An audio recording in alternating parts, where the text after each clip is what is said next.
Wow. Pepper's currently roaming around. So, welcome back. I'm currently dog sitting. So that's grand. So in today's video, we are going to mix this thing. It is a demo, so it's gonna be rough. I'm just gonna go over EQ and compression and all that. So yeah, we're gonna jump into that. I think that's about it. Where we left off last time, we've got all the tracks sorted, and yeah.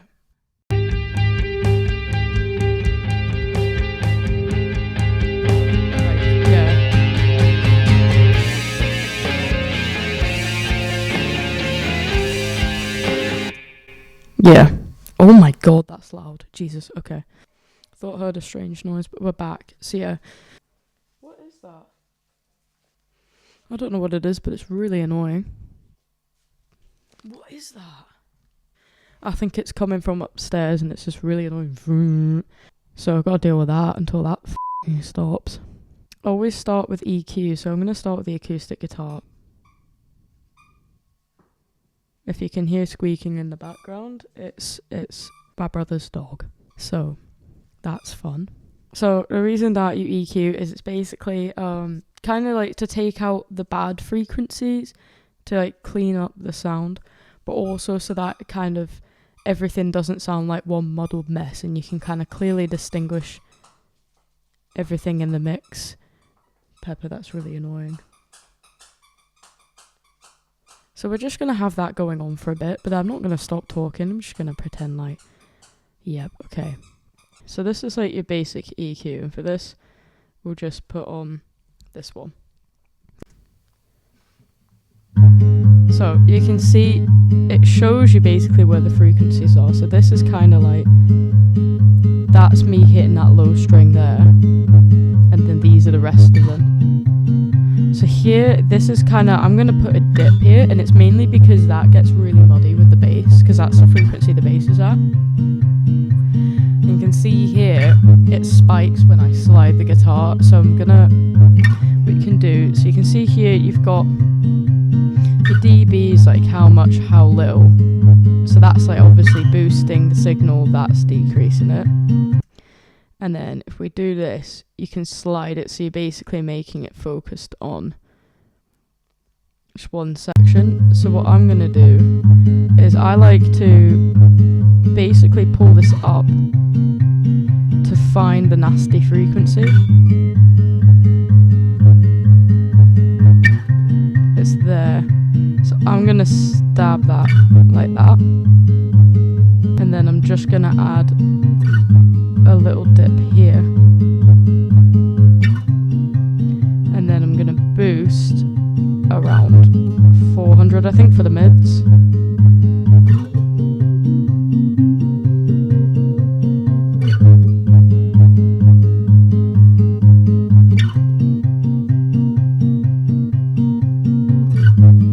And then you can also increase or decrease this thing like by doing that.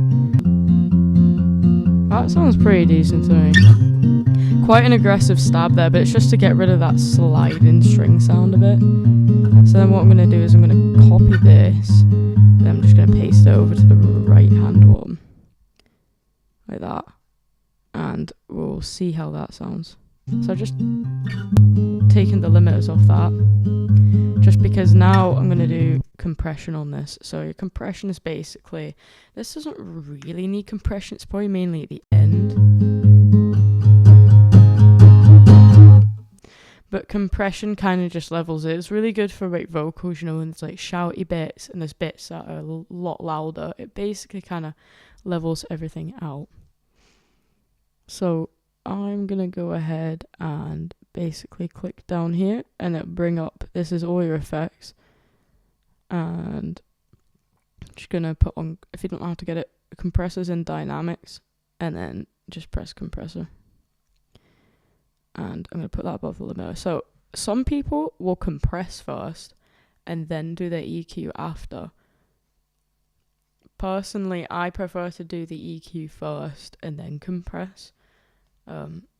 but it varies from person to person. I think EQing first allows you to take, like, you hear the raw sound, and I feel like if you compress first, I just don't think that's the way to go, to be honest, but some people it is. Let's talk compression. Your threshold is basically how loud it has to be for it to start compressing. So you notice as I decrease this, the needle starts moving. And you can see the needle working and the compression's actively working there. So that's when it kicks in. So if you had a louder track, you would be more up here in this range, because it's quite quiet. To get it to work, it needs to be kind of like around here. So once it crosses that threshold, it's going to get compressed, right? Your ratio is basically how much of that signal is getting compressed once it passes a threshold. So the more you increase this, the more of the signal is getting compressed. So a 2-1 ratio, 2-to-1 ratio is quite soft. For this guitar, I do want to keep it pretty natural. So I'm going to stick with a 2-1, just a very soft compression. For drums, you probably go with a higher ratio, because basically 2 dB in is 1 dB out, right? Your makeup is just like makeup you probably use if you're compressing a bit more, but I don't really need to touch. So your attack is how quickly the signal gets compressed once it passes a threshold. When I have it all the way up, it's like hardly moving, because it's allowing the signal to pass before it's compressing it. I kind of like a slower attack. Your release is how, once the compressor kicks in, it's how fast it stops compressing. Like the release, if you have this like really short, it'll make it sound quite punchy and like pumping.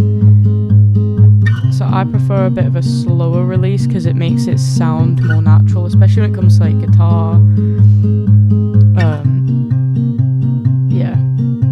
So with the knee, a hard knee will like immediately start compressing as soon as your sound reaches a threshold. A softer knee will kind of gradually, as it approaches the threshold, it will kind of gradually kick in. Another thing to note is I kind of like to balance out my inputs and my outputs. Then I like to decrease my output gain just a little bit to kind of even out the signals. So if I put that there and turn it off,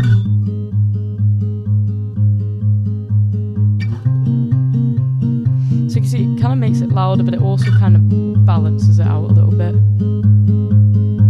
So you can see it just sounds a lot clearer, a little louder, a little more balanced.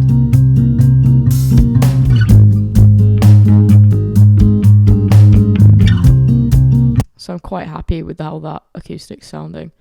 So now I'm going to move on to the bass. I don't really know what's going on with this, so I'm just going to flatten and merge it, because why not? So I'm just adding a little bit of a dip here, because I was like, when I was putting it up here, I was basically finding that frequency that was making it sound clunky.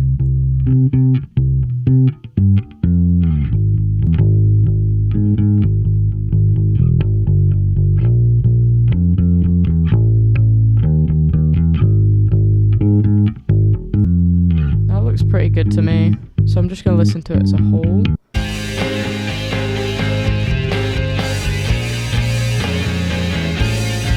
You can see how clearer the bass is. It's just a little less muddy.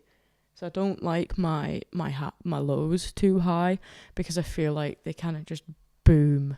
For the drums, I know I need to turn that kick down.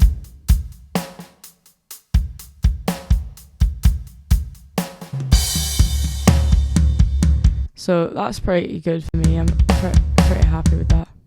It's also got this enveloper, I don't really know what that is. It just adds a bit of punchiness to the drums.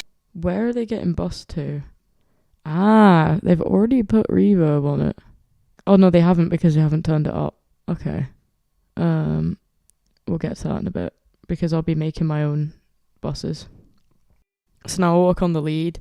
The reason this panning looks so funky is because I started fucking about with a binaural panner because I'm eventually going to binaural pan it, but when I go back to this, I don't really know what this is actually, to be honest. Yeah.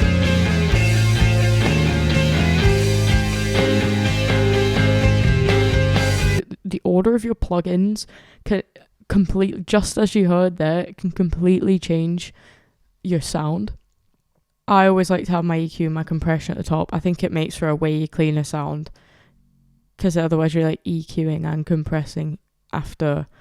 So I'm just editing the thing because it had really heavy compression on it and I don't want heavy compression on my guitar. So what I've done to the guitars is I basically, on this one, added a bit of Chroma Glow. So Chroma Glow is in the distortion bit of the plugins menu. It just adds a bit of like a tubey crunch to it because I decided that the guitar I already had was way too distorted for the track. So you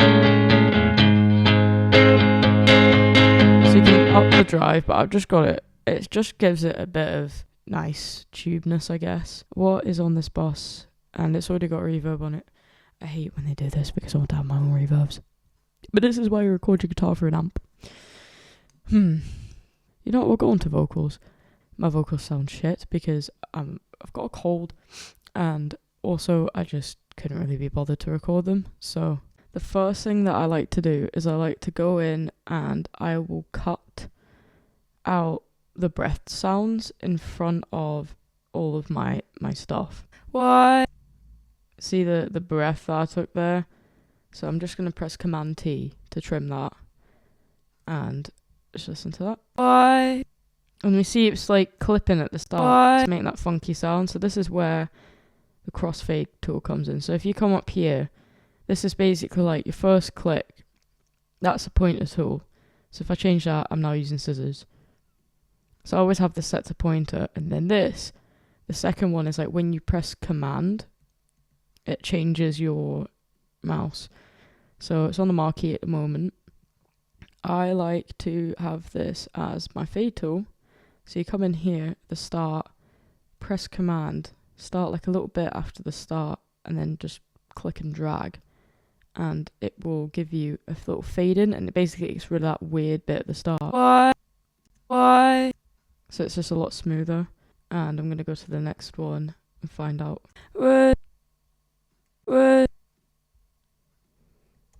Where I start, I'm going to get rid of that dead space. Then I'm going to come in here and just fade that out, and it just makes it smoother. You've got no like jagged cuts. I'm going to do this for all of my vocals, and then we'll come back.